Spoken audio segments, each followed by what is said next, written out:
আপনি যদি মনে করেন আমি এখনই নির্বাচন করে এখনই ক্ষমতায় যাব, তাহলে এতটুকু নিশ্চিত থাকেন যে আপনি যদি 90% ভোটও পান জনগণের দিয়া, যদি আপনি ক্ষমতায় যান এবং ইসলাম প্রতিষ্ঠা করার চেষ্টা করেন, আগামী 5 বছর পর আপনি থাকবেন না। এটা হচ্ছে যখনই আপনি শর্ট টার্ম পরিকল্পনা করে সামনে আগাবেন। মুসলমানদের সবচেয়ে বড় সমস্যা হচ্ছে মুসলমানেরা ক্ষণস্থায়ী স্বল্প মেয়াদী পরিকল্পনা করে, দীর্ঘস্থায়ী সুদূর প্রসারী কোনো পরিকল্পনা মুসলমানদের নাই। আমাকে এখনই ক্ষমতায় যেতে হবে, এখনই লক্ষ লক্ষ মানুষ ভোট দিয়ে আমি ক্ষমতায় চলে যাব, কিন্তু আমি এখনই লক্ষ লক্ষ মানুষের ভোটে ক্ষমতায় গেলে 5 বছর পর যারা ক্ষমতায় থাকবো না, এটা আমার মাথায় নেই। আমার তো এই চিন্তা করা উচিত যে আমি ইসলামকে বাংলাদেশে যেই দিন ক্ষমতায় নিয়ে যাব সেই দিন দুটো জিনিস ঘটবে। এক, উইদাউট এনি কম্প্রোমাইজ ইসলাম বাংলাদেশের ক্ষমতায় আসবে। 2, চিরস্থায়ীভাবে আসবে। 2 বছরের জন্য, 5 বছরের জন্য নয়, স্থায়ী। এটা হচ্ছে ইসলামের থিওরি। ইসলাম চায় এভাবে ক্ষমতায় আসতে, চুক্তিবদ্ধ হয়ে নয়, তোমার সাথে কম্প্রোমাইজ করে নয়, আদর্শগত কম্প্রোমাইজ করে এবং সময়গত কম্প্রোমাইজ করে ইসলাম ক্ষমতায় আসতে পারে না। ইসলাম ক্ষমতায় আসবে আইডিওলজিক্যাল উইদাউট এনি কম্প্রোমাইজ এবং স্থায়ীভাবে। তো মুসলমানদের সমস্যা হচ্ছে তারা স্বল্প মেয়াদী কাজ করে এবং রিয়্যাক্ট করে। অন্যরা সুদূর প্রসারী 100 বছরের পরিকল্পনা করে কাজ করে। তো 100 বছরের পরিকল্পনা করে যে কাজ করতেছে, ওই কাজের একটা অংশ হঠাৎ করে আপনার সামনে প্রকাশ পেয়ে গেছে। হঠাৎ করে যখন আপনার সামনে প্রকাশ পেয়ে গেছে, তখন আপনারা এরকম লক্ষ জনতা লিল্লাহি তাকবীর আল্লাহু আকবার বলে রাস্তায় নেমে গেলেন। এটাকে বলে রিয়্যাক্ট করা। আপনি সুদূর প্রসারী কোনো পরিকল্পনা তো করতে পারেন না, ওরা সুদূর প্রসারী পরিকল্পনা করছে। ওদের পরিকল্পনার কোনো অংশ যখন প্রকাশ পেয়ে যাচ্ছে আর আপনার কাছে মনে হচ্ছে এটা ইসলাম বিরোধী, তখন আপনি শুধু প্রতিক্রিয়া দেখালেন, রিয়্যাক্ট করলেন, মিছিল, মিটিং, বক্তব্য, লিল্লাহি তাকবীর আল্লাহু আকবার দিয়ে ওই পর্যন্তই শেষ। আপনি যে আবার পাল্টা কোনো সুদূর প্রসারী পরিকল্পনা করবেন, এটা নাই। এই দুটো জিনিস না থাকার কারণে এবং মুসলমানদের মধ্যে এই জ্ঞানের অভাব আছে যে রাষ্ট্রে ইসলাম ক্ষমতায় আসলে সে কি উপকারটা পাবে। পাশ্চাত্য মিডিয়া মুসলমানদেরকে ভয় দেখায় যে ইসলাম যদি ক্ষমতায় আসে তাহলে দেখো এরকম ভয়াবহ চিত্র। কি ভয়াবহ চিত্র? এই দেখো, দোররা মারা হচ্ছে, হাত কাটা হচ্ছে, রজম করা হচ্ছে, এরকম ভয়াবহ চিত্র তো তোমরা কি তোমাদের দেশে দেখতে চাও? তখন মানুষ ভীত সন্ত্রস্ত হয়ে যায়। কিন্তু ইসলামের এটিই যে একমাত্র চেহারা নয়, বরং ইসলামের আরেকটা চেহারা আছে, যে ইসলাম যদি রাষ্ট্র ব্যবস্থায় প্রতিষ্ঠিত হয় তাহলে এটি হবে পৃথিবীর সর্বশ্রেষ্ঠ কল্যাণমূলক, মানবসেবী, ন্যায়পরায়ণ, ইনসাফ প্রতিষ্ঠাকারী রাষ্ট্র। এই জিনিসগুলো প্রত্যেকটার অসংখ্য ব্যাখ্যা আছে। ন্যায়পরায়ণ, ইনসাফ প্রতিষ্ঠাকারী মানে কি? ন্যায়পরায়ণতা কি? ইনসাফ কি? মুসলমানেরা তো এই ছোট্ট জিনিসটাই জানে না যে ন্যায়পরায়ণতা কি। তাহলে সে কেমনে বুঝবে যে একটা ন্যায়পরায়ণ রাষ্ট্র কেমন হয়? এটা সে কল্পনা, আপনার কল্পনার দৃষ্টিতে আপনারা দেখতে পারেন না যে ন্যায়পরায়ণ ভিত্তিক রাষ্ট্র কিরকম হতে পারে। কেন? মুসলমানদের ব্যক্তি জীবনে ন্যায়পরায়ণতা নাই। মুসলমানেরা ইসলামের বাহ্যিক যে রিচুয়ালস, বাহ্যিক যে আমল আখলাক, আনুষ্ঠানিকতা, সেটিকে ইসলাম মনে করে আমার মুখে দাড়ি আছে আমি মুসলিম, আমার মাথায় টুপি আছে আমি মুসলিম, আমি দান করলাম দানবীর আমি মুসলিম, আমি হজ করে আসলাম আমি হাজি, আমি তাহাজ্জুদের সালাত আদায় করি আমি নামাজি। কিন্তু সে তাহাজ্জুদের সালাত আদায় করার পরেও, নামাজি, হাজি, দানবীর হওয়ার পরেও সে যে মুনাফিক, এটা কিন্তু সে কোনোদিন বুঝতে পারেনি। কিভাবে মুনাফিক? রাসূলুল্লাহ সাল্লাল্লাহু আলাইহি ওয়াসাল্লাম বলেন, আরবাউন মান কুন্না ফি, 4টা বৈশিষ্ট্য যার মধ্যে থাকবে সে মুনাফিকান খালিসা, নিষ্কলুষ, নির্ভেজাল, খাঁটি মুনাফিক। 1, ইদা হাদ্দাসা কাযাবা, যখন কথা বলে মিথ্যা বলে। ওয়াইদা ওয়াদা আখলাফা, যখন ওয়াদা করে ভঙ্গ করে, ওয়াইদা তুমিনা খানা, যখন আমানত রাখা হয় আমানতের খেয়ানত করে। স্কুলের প্রিন্সিপাল এই দায়িত্ব আমানত, মাদ্রাসার মুহতামিম এই দায়িত্ব আমানত, ইউনিয়নের চেয়ারম্যান এই দায়িত্ব আমানত, এমপি, মন্ত্রী, minister, OC, AC land, sub registrar, সচিব, প্রধানমন্ত্রী, প্রধান উপদেষ্টা, এই প্রত্যেকটা পদ হচ্ছে আমানত। কিন্তু আপনি বলেন গত 16 বছরে এমনও দুর্নীতিবাজ ছিল যে তাহাজ্জুদ গুজার, কথা বলেন না যে, এমনও দানবীর ছিল যে প্রশ্ন ফাঁস করে সেই টাকা আল্লাহর রাস্তায় দান করেছে। তাহলে সে কি বুঝেছে ইসলামকে? সে ইসলাম কি বুঝেছে এটা বাহ্যিক আচার আনুষ্ঠানিকতার একটা দিন। আমি বাহ্যিকভাবে সালাত আদায় করব, হজ করব, উমরা করব, অতএব আমি মুসলিম। কিন্তু আল্লাহর নবী তো বলে গেছে সে মুনাফিক। কেননা তাকে যে প্রশ্ন রক্ষা করার দায়িত্ব দেওয়া হয়েছিল ওই দায়িত্বের সাথে সে কি করেছে? খেয়ানত করেছে। তাহলে আল্লাহর নবীর কথা অনুযায়ী সে নিষ্কলুষ, নির্ভেজাল, খাঁটি মুনাফিক। তাহলে মুসলমানদের ব্যক্তি জীবনে ন্যায়পরায়ণতা নাই, তাহলে সে কেমনে কল্পনা করবে একটা ন্যায়পরায়ণতা ভিত্তিক শাসন ব্যবস্থা? আমাদের ব্যক্তি জীবনে ন্যায়পরায়ণতা নেই, রন্ধ্রে রন্ধ্রে আমাদের সমাজ এবং রাষ্ট্র ব্যবস্থার প্রত্যেকটা সেক্টরে দুর্নীতি তথা মুনাফিকি তথা আমানতের খেয়ানতে পরিপূর্ণ। কিন্তু গত 16 বছর এরকম প্রত্যেকটা জালসা, ইসলামী সম্মেলন, অনুষ্ঠানের প্রধান অতিথি, বিশেষ অতিথি এমন কোনো OC, AC land, sub registrar, MP, মন্ত্রী ছিল না যারা না দানবীর ছিল, না হাজি ছিল, না উমরাকারী ছিল, না সালাত আদায়কারী ছিল। এরকম কোনো না কোনো বৈশিষ্ট্য, না হয় মসজিদ কমিটির সভাপতি, না হয় মাদ্রাসা কমিটির সভাপতি, সেক্রেটারি, না হয় জালসার প্রধান অতিথি, না হয় সভাপতি। মানে এমন কোনো ইসলামী কাজ ছিল না যে ইসলামী কাজে সম্পৃক্ত তারা ছিল না, কিন্তু প্রত্যেকেই তারা নিজ নিজ দায়িত্বে আমানতের সাথে খেয়ানত করেছে, মানে তারা মুনাফিক। ঠিক আমি শুধু তাদেরকে গালি দিচ্ছি তা নয়, আপনারা এবং আমরা আমাদের ব্যক্তিগত জীবনে পরীক্ষা করতে পারি যে আপনার বাবা অথবা আপনি অথবা আপনার দাদা, আপনার বাবা তার বোনকে তথা আপনার বাবা আপনার ফুফুকে অথবা আপনি আপনার বোনকে বাবার সম্পত্তিতে ওই জায়গাটা দিয়েছেন যেই জায়গাটা কম দামি, পানিতে ডুবে থাকে, অথবা দেননি।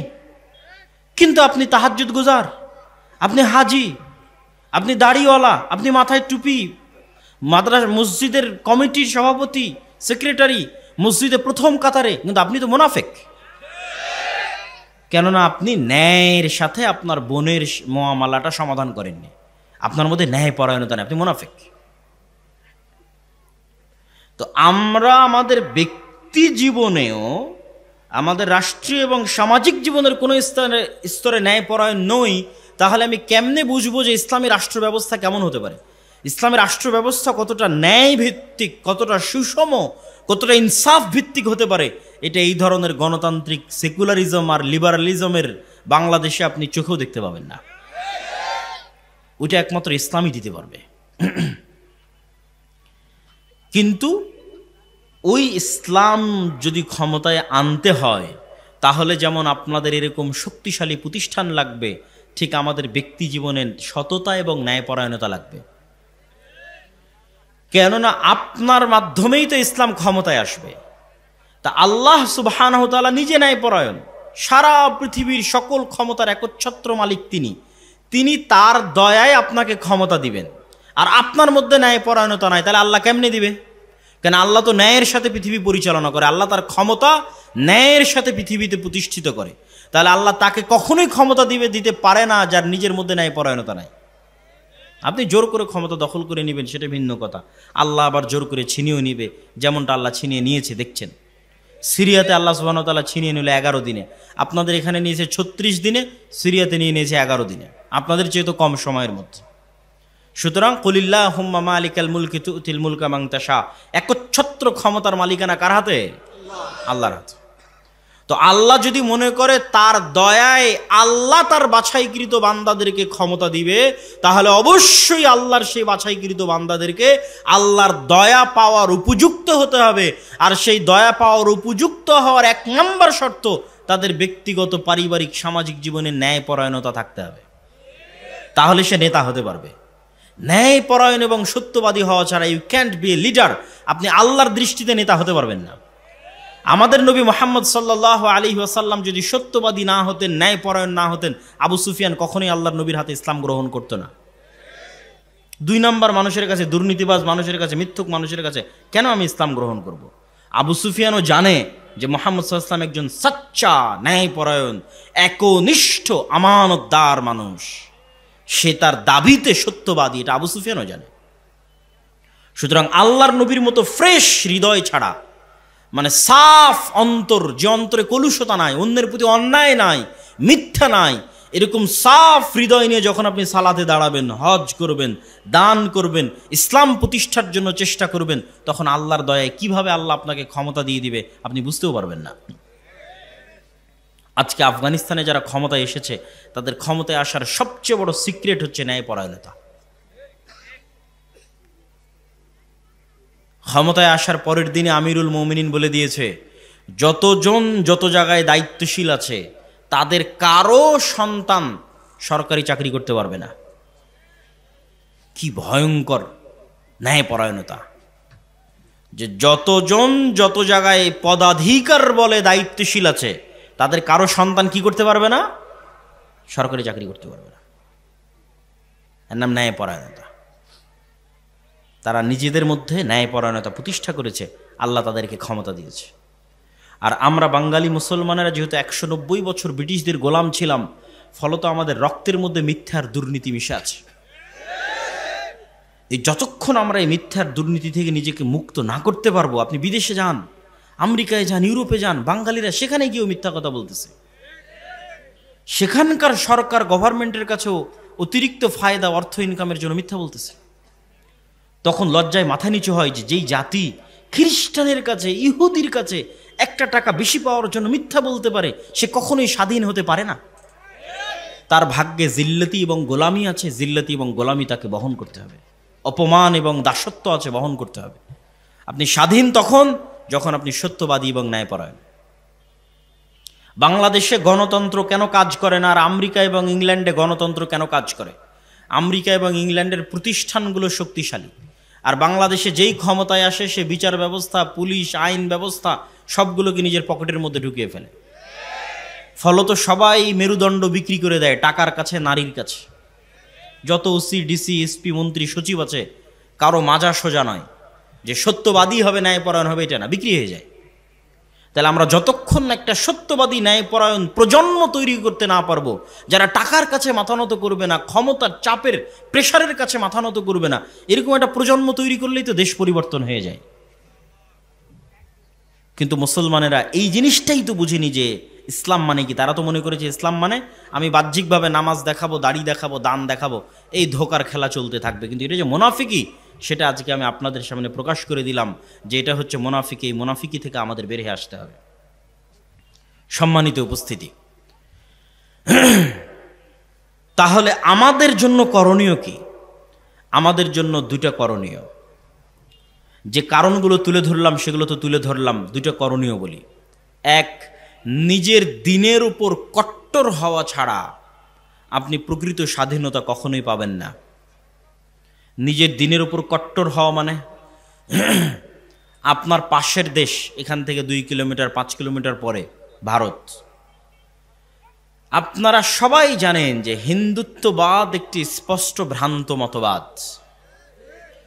এইরকম স্পষ্ট ভ্রান্তির উপরে তারা কতটা উগ্র, কতটা অ্যাগ্রেসিভ, কতটা কট্টর, কল্পনার বাইরে। আমাদের যুবক ছেলেপেলে ফেসবুকে ট্রল করতেছে যে তারা চট্টগ্রাম নিয়ে নেবে। এটা ট্রল করার নয়, তারা সত্যিকারই এতটা উগ্র যে মন থেকে তারা বিশ্বাস করে যে অখণ্ড ভারত প্রতিষ্ঠা করতে হবে। চট্টগ্রাম, রংপুর, গাইবান্ধা, রাজশাহী, খুলনা, বরিশাল, ঢাকা, এগুলো সব তাদের লাগবে, মন থেকে বিশ্বাস করে। ভ্রান্তির উপর থাকার পরও কি পরিমাণ কট্টর হতে পারে! গুজরাতের কসাই 2002 সালে হাজারো মুসলমানের রক্ত যার হাতে রঞ্জিত, তাকে পৃথিবীতে কেউ জঙ্গি সন্ত্রাসী বলে নিষিদ্ধ করতেছে না, সে বহাল তবিয়তে প্রধানমন্ত্রী।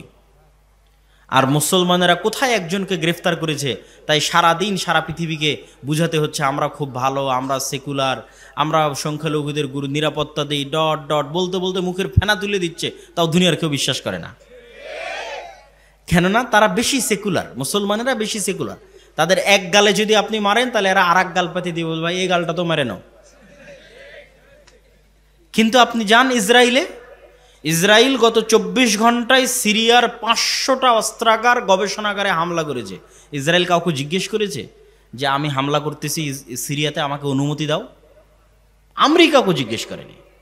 ড্যাম কেয়ার, পরোয়া করে না। সে কট্টর, তার নিজের দিনের উপর কট্টর, অ্যাগ্রেসিভ, উগ্র। যে 500টা জায়গায় বোমা হামলা করতে পৃথিবীর কোনো দেশকে জিজ্ঞাসা করার প্রয়োজন মনে করে না, হেজিটেশন ফিল করে না, দ্বিধা ফিল করে না। ওই ইহুদি জাতিকে আমি কাছ থেকে দেখে আসছি, যে 500টা জায়গায় আক্রমণ করতে দ্বিধা ফিল করে না, ও দাড়ি রাখতে দ্বিধা ফিল করবে? ওরা ওদের দিনের উপর এরকম কট্টর, ড্যাম কেয়ার। ওরা দাড়ি রাখার সময় পরোয়া করে না কে জঙ্গি বলবে, কে সন্ত্রাসী বলবে। কিন্তু আপনি আপনার সমাজ, আপনার আশপাশ পাড়া প্রতিবেশী দাড়ি রাখতে চান, হাজারবার চিন্তা করবেন আমাকে কি করবে, আমাকে ফাঁসিয়ে দিবে, মামলা দিবে, এই সেই ডট ডট, অনেক কিছু। এটাকে বলা হয় কলোনিয়াল মাইন্ড সেট আপ। ঔপনিবেশিক দাসত্ব এবং গোলামির একটা ধারা আমরা আমাদের রক্তের মধ্যে বহন করতেছি, আমাদের ব্লাডের মধ্যে। আমরা মানসিকভাবে এখনো স্বাধীন হতে পারি না। এই জন্য আমাদের অজান্তে যে আমার সামনে ভালো ইংরেজি বলে সে একজন স্মার্ট, যে ইংরেজি জানে না সে স্মার্ট নয়। আমাদের অজান্তে যে প্যান্ট শার্ট পরে সে স্মার্ট, যে পাঞ্জাবি দাড়ি টুপি পরে সে স্মার্ট নয়। কিন্তু আপনি ইংল্যান্ড থেকে বের হয়ে স্পেন যান, ইতালি যান, ফ্রান্স যান, বিমানবন্দরে পর্যন্ত ইংরেজি নাই। বিমানবন্দরে পর্যন্ত ইংরেজি নাই। মানে কেন? ওরা জাতিগতভাবে আমাদের চেয়ে মানসিকভাবে স্বাধীন। সে পরোয়া করে না কেন আমি ইংরেজি শিখব, তাকে আমার ফরাসি ভাষা শিখতে হবে। এইরকম মানসিকভাবে তারা উগ্র এবং স্বাধীন। তাহলে আপনার পার্শ্ববর্তী দেশ তার দিনের উপর কট্টর, উগ্র এবং অ্যাগ্রেসিভ এবং ড্যাম কেয়ার, পরোয়া করে না। তারপরে ইসরায়েল তার নিজের দিনের উপর কট্টর, অ্যাগ্রেসিভ, পৃথিবীর কাউকে পরোয়া করে না। অসংখ্য খ্রিস্টান কান্ট্রি, তাদের ওই সমস্ত দল ক্ষমতায় আসতেছে যারা ডানপন্থী কট্টর। তাহলে এত এত কট্টরের মধ্যে আপনি সেকুলার হয়ে বাঁচতে পারবেন না। সেকুলারিজম দিয়ে আপনার বাংলাদেশের স্বাধীনতা টিকবে না, বলে দিলাম। কেননা আপনাকে শুধু কম্প্রোমাইজই করতে হবে, কম্প্রোমাইজই করতে হবে, আপনাকে কেউ বিশ্বাস করবে না। আপনিও যদি বাঁচতে চান, বাংলাদেশের স্বাধীনতাকে রক্ষা করতে চান, আপনাকেও আপনার দিনের উপর ড্যাম কেয়ার হতে হবে। আমি আল্লাহর নবীর সুন্নাতের অনুসরণ করি, কোরআন এবং হাদিসের আইন বাংলাদেশে বাস্তবায়ন করি, কার কি করার আছে করে নাও। যখন এরকম ড্যাম কেয়ার হবেন, বাংলাদেশ স্বাধীন, একদিনে স্বাধীন, 24 ঘন্টায় স্বাধীন। এবং এই স্বাধীনতা চিরস্থায়ী, স্থায়ী স্বাধীনতা। আপনাকে তেলাতে হবে না, তেল দিতে হবে না, কম্প্রোমাইজ করতে হবে না, বুঝাতে হবে না, প্রেস ব্রিফিং করতে হবে না, একদিনে স্বাধীন হয়ে যাবেন। এবং আপনারাও যদি আপনাদের ব্যক্তি জীবনে প্র্যাকটিস করেন, ইহুদিদের দেখে শিখেন, তারা অভিশপ্ত। আল্লাহ সুবহানাহু ওয়া তাআলা বলেছেন তারা অভিশপ্ত। কোরআন মাজিদে আল্লাহ বলেছেন গায়রিল মাগদুবি আলাইহিম ওয়ালাদ-দালিন, এই ইহুদিরা অভিশপ্ত। কিন্তু আপনি ভয়ঙ্করভাবে আশ্চর্য হবেন, তারা একটা অভিশপ্ত জাতি হওয়ার পরেও সারা পৃথিবীর মানুষকে ইহুদিরা শিখালো ছেলে হোক মেয়ে হোক দুটি সন্তানই যথেষ্ট। আপনি আমাকে একটা ইহুদি ফ্যামিলি বের করে দিবেন যার একটাই সন্তান অথবা দুটোই সন্তান। প্রত্যেকটা ইহুদি ফ্যামিলির 4টা, 5টা, 6টা, 7টা করে সন্তান। এই জন্য ছোট যে কারগুলো আছে, কারগুলো তারা ইউজ করে না। তাদের জন্য বড় হাইস গাড়ি, নহা, যেটাতে 7-8টা সিট আছে, সেই গাড়ি লাগবে। কেননা ফুল ফ্যামিলি যেতে হলে ওই ছোট কারে তো হবে না। এই জন্য বড় গাড়ি বেশি ইউজ করে। সারা পৃথিবীতে ইহুদিরা এই সুদি কারবার প্রচলন করে রেখেছে। কোনো ইহুদির সাথে সুদি লেনদেন করে না, অথচ সারা পৃথিবীর সুদি কারবারের কন্ট্রোল তাদের হাতে। কিন্তু ওরা নিজেরা কখনো সুদি কারবার লেনদেন করে না। সারা পৃথিবীতে LGBTQ সমকামিতার মতো ভয়ঙ্কর অপরাধ গুনাহ শিখানোর জন্য কোটি কোটি টাকা তারা ব্যয় করতেছে, কিন্তু প্রত্যেকটা ইহুদি স্কুলে LGBTQ নিষিদ্ধ, এবং সেটা পরোয়া করে না যে এটা আমি নিষিদ্ধ করে রেখেছি তো কে আমাকে কি বলবে, এটা পরোয়া করে না। সম্মানিত উপস্থিতি, এই জন্য ওদের কাছে অনেক কিছু আপনার শিখার আছে যে নিজের দিনের উপর কি পরিমাণ কট্টর হতে হয়। আপনি বাংলাদেশ থেকে বের হয়ে আর একটা খ্রিস্টানের সাথে ঘুরলে আপনি চুল পরিমাণ ধাক্কা খাবেন না। আপনি দেখবেন যে ওই খ্রিস্টান 6 দিন 5 দিন কাজ করে যা টাকা ইনকাম করছে গার্লফ্রেন্ডের পিছনে, পাবে বারে, পাবে জুয়ায়, বারে মদে, উইকেন্ডে সাপ্তাহিক ছুটিতে শেষ করে দিচ্ছে। ফলত আপনার কাছে মনে হবে এটাই দুনিয়া। কিন্তু যখন আপনি একটা ইহুদির কাছে যাবেন, ইহুদির সাথে উঠা বসা করবেন, আপনি আশ্চর্য হবেন। আপনার হালালের চাইতে ওর হালাল খাওয়ার রেস্ট্রিকশন বেশি কঠিন। মদ শুকুর খাওয়া তো বহু দূরের কথা, ওর রেস্ট্রিকশনের জ্বালাতে আপনি টিকতে পারবেন না। আপনি বলবেন বাবারে আমরা কত বাছাই করি, তার চাইতে দেখি এরা আরো বেশি বাছাই করে। কি পরিমাণ কট্টর তাদের দিনের উপর। এমন কোন রেস্টুরেন্ট নাই যে রেস্টুরেন্টে একজন হুজুরকে নিয়োগ দেওয়া নাই, যেই হুজুরের কোনো কাজ নাই, একটাই কাজ, শুধু রান্নাটা হালাল পদ্ধতিতে হচ্ছে কিনা সেটা দেখবে। আপনাদের বালিয়াডাঙ্গি বাজারে যতগুলো রেস্টুরেন্ট আছে মনে করেন প্রত্যেকটা রেস্টুরেন্টে রেস্টুরেন্ট মালিক একটা করে হুজুরকে চাকরি দিয়ে রেখেছে। হুজুরের কি কাজ? শুধু দেখবে যে রেস্টুরেন্টের রান্না কিভাবে হচ্ছে, হালাল অনুযায়ী হচ্ছে, ব্যাস। প্রত্যেকটা ইহুদি রেস্টুরেন্টে একজন করে রাবাই আছে। ডিমটা ভেঙে দিবে রাবাই, গরু মহিষ মুরগি জবাই করে দিবে রাবাই। পুরো নিয়ম কানুন ইহুদি ধর্ম অনুযায়ী পরিচালিত হচ্ছে কিনা তা দেখবে। কি পরিমাণ কট্টর হতে পারে। এই আলোচনা অন্য সময় করলে মানুষ বুঝবে না। এখন মানুষের বুঝার মতো মেধা এবং মানসিক প্রস্তুতি আছে, এই জন্য যে মানুষ জুলাই এবং আগস্ট এর যে বিপ্লবের যে প্রভাব মানুষের অন্তরে আছে তা মানুষের মেধাকে প্রস্তুত করে রেখেছে এই আলোচনা শোনার এবং বুঝার জন্য। এই জন্য আগে কখনোই আমরা এই ধরনের আলোচনা করিনি, ভবিষ্যতেও আর করা হবে কিনা আল্লাহ সুবহানাহু ওয়া তাআলা ভালো জানে, পরিবেশ পরিস্থিতি কথা বলবে। তা আমি আপনাদের ধৈর্যচ্যুতি হওয়ার আগেই বক্তব্য শেষ করব। মানে এরকম মনে করিয়েন না যে খুব লম্বা আলোচনা হবে এবং আপনি অধৈর্য হয়ে উঠে যাবেন। আপনার ধৈর্য যতক্ষণ থাকবে, যেন ধৈর্য নষ্ট হওয়ার আগেই আলোচনা শেষ করতে পারি, সেটি আমার টার্গেট থাকবে। এই জন্য পিছনে যারা দাঁড়িয়ে আছেন এবং আশেপাশে যারা দাঁড়িয়ে আছেন তারা একটু অন্তরকে বুঝ দিয়ে বসে পড়েন যে আপনাকে বক্তব্যের মাঝে উঠে যেতে হবে, আশা করি এরকম হবে না। আপনার যত তাড়া, সেই তাড়াকে মূল্যায়ন করে দ্রুত শেষ হবে। অতএব আমি সবাইকে বিনীত অনুরোধ করব, ডানে বামে পিছনে আপনারা বসে যান এবং বক্তব্যের মধ্যে কেউ ডিস্টার্ব করবেন না। সংক্ষিপ্ত কিছুক্ষণ আপনাদেরকে কোরআন এবং হাদিসের আলোকে ইসলামের সামগ্রিক বিজয় মানে, আমি ব্যক্তি জীবনে ইসলাম পালন করছি এটা একরকম, পরিবারে ইসলাম প্রতিষ্ঠা করছি এটা একরকম, আর পুরো রাষ্ট্রে ইসলাম প্রতিষ্ঠিত আছে, এটাই হচ্ছে ইসলামের সামগ্রিক বিজয়। তথা দেশের অর্থনীতি চলতেছে ইসলাম অনুযায়ী, দেশের রাষ্ট্র পরিচালিত হচ্ছে ইসলাম অনুযায়ী, দেশের বিচার ব্যবস্থা চলতেছে ইসলাম অনুযায়ী। রাষ্ট্র, অর্থনীতি, বিচার ব্যবস্থা, তিনটা বড় বড় অংশ একটা রাষ্ট্রের চলতেছে ইসলাম অনুযায়ী। মিডিয়া, সংস্কৃতি, বিনোদন এগুলো চলতেছে ইসলাম অনুযায়ী। এটাকে বলা হয় ইসলামের সামগ্রিক বিজয়। তো অবশ্যই ইসলামের যে সৌন্দর্য আছে, এই সৌন্দর্য ততক্ষণ পর্যন্ত পরিপূর্ণরূপে ফুটে ওঠে না যতক্ষণ না ইসলাম সামগ্রিকভাবে পৃথিবীতে প্রতিষ্ঠিত না হয়। ইসলাম সামগ্রিকভাবে কোনো একটা দেশে, কোনো একটা পৃথিবীতে প্রতিষ্ঠিত হলেই ইসলামের সৌন্দর্যগুলো সেখানে ফুটে উঠবে। তো ইসলামের এই সামগ্রিক বিজয় কিভাবে সম্ভব? আপনাদের অনেকের কাছে শর্টকাট উত্তর থাকবে যে ভোটের রাজনীতিতে অংশগ্রহণ করলেই ইসলামের সামগ্রিক বিজয় সম্ভব। মানুষকে আমরা মোটিভেট করব যে ভোট দিতে হবে, আমাকে ভোট দিলে আমি ক্ষমতায় গিয়ে ইসলাম প্রতিষ্ঠা করব। আমি এই মতবাদের বিরোধিতা করছি না, কিন্তু আমি আপনাকে বুঝাতে চাচ্ছি যে এখন যারা ক্ষমতায় আছে তারা কি ভোটের মাধ্যমে ক্ষমতায় এসেছে? আসেনি। আর জুলাই আগস্টে যে ছাত্র জনতা মারা গেল তাদের বেশিরভাগই ছিল ধর্মকেন্দ্রিক, ধর্মপ্রাণ, যারা জীবন দিয়েছে। কিন্তু এখন যে সরকার গঠিত হলো, এই সরকারে ইসলামপন্থীদের শক্তিশালী কোনো স্টেক নাই। কেন নাই? তাহলে ইসলামপন্থীরা জীবন দিল, তাদের স্টেক নাই। তার কারণ হচ্ছে ইসলামপন্থীদের এরকম জনস্রোত আছে, লক্ষ লক্ষ ভোটার আছে,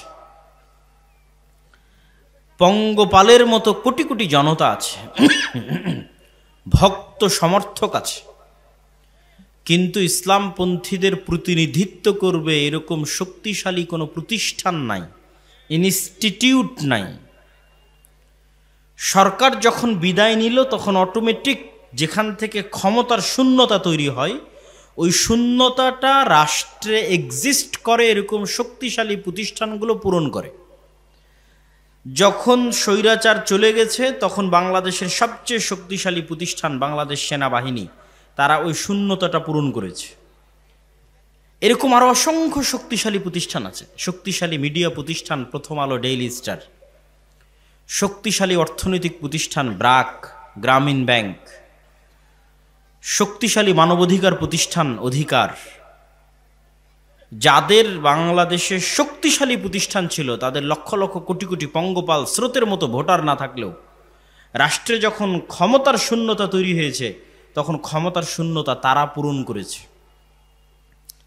জীবন দিয়েছে ইসলামপন্থী ছাত্র জনতা সাধারণ, আর ক্ষমতার শূন্যতা পূরণ করেছে ডেইলি স্টার, প্রথম আলো, ব্র্যাক, গ্রামীণ ব্যাংক, অধিকার ইত্যাদি অসংখ্য এনজিও এবং অসংখ্য অর্থনৈতিক, সামাজিক এবং মিডিয়া প্রতিষ্ঠান। কিন্তু মুসলমানদের প্রতিনিধিত্ব করবে এরকম শক্তিশালী কোনো মিডিয়া নাই, মুসলমানদের প্রতিনিধিত্ব করবে এরকম শক্তিশালী কোনো অর্থনৈতিক প্রতিষ্ঠান নাই, মুসলমানদের প্রতিনিধিত্ব করবে এরকম শক্তিশালী কোনো ইনস্টিটিউট নাই। তাহলে পঙ্গপালের মতো কোটি কোটি ভোটার থেকেও লাভ নাই। তার প্রমাণ হচ্ছে 5ই আগস্টে ইসলামপন্থীরা সরকার গঠন করতে পারেনি।